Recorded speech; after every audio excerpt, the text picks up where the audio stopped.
म योगेन्द्र आचार्य। नमस्कार सबैलाई। ब्राइटर फ्युचर संस्थाले जुन आयोजना गर्न लागेको छ यो सांस्कृतिक महोत्सव 2082 वैशाख हुन गइरहेको यो महोत्सवमा युवा शक्तिहरूलाई एउटा सांस्कृतिक जागरणको अभियान पनि चलाउनु पर्छ। यहाँका बुढापाकाहरूलाई पनि यसको उद्देश्य विभिन्न किसिमका हाम्रा सांस्कृतिक क्रियाकलापहरूलाई कसरी अगाडि बढाउनु पर्छ र भोलिका दिनमा हाम्रा भावी सन्ततिहरूले पनि यी कामहरूलाई निरन्तर दिउन् भन्ने उद्देश्यले ब्राइटर फ्युचरले जुन किसिमले एउटा कार्यक्रम आयोजना गरेको छ यसको निम्ति व्यक्तिगत रूपमा म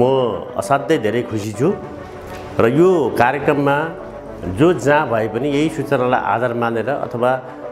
ब्राइटर फ्युचरले भोलि चाहिँ सूचना जारी गर्दा यहाँहरूको उपस्थिति रहोस् र भोलिका दिनमा पनि हाम्रा भावी सन्ततिहरूले पनि हाम्रो संस्कृति हाम्रो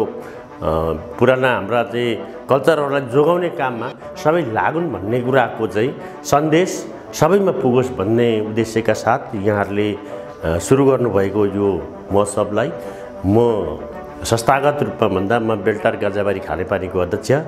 र खानेपानी तथा सरसफाइ उपभोक्ता महासङ्घ केन्द्रीय समितिको सदस्य भएको नाताले म यहाँहरू सम्पूर्णलाई आह्वान गर्छु यो कार्यक्रम भव्य र सबै ढङ्गले सफल पार्न हामी सबैको सहयोग रहोस् भन्ने शुभेच्छा समेत व्यक्त गर्न चाहन्छु।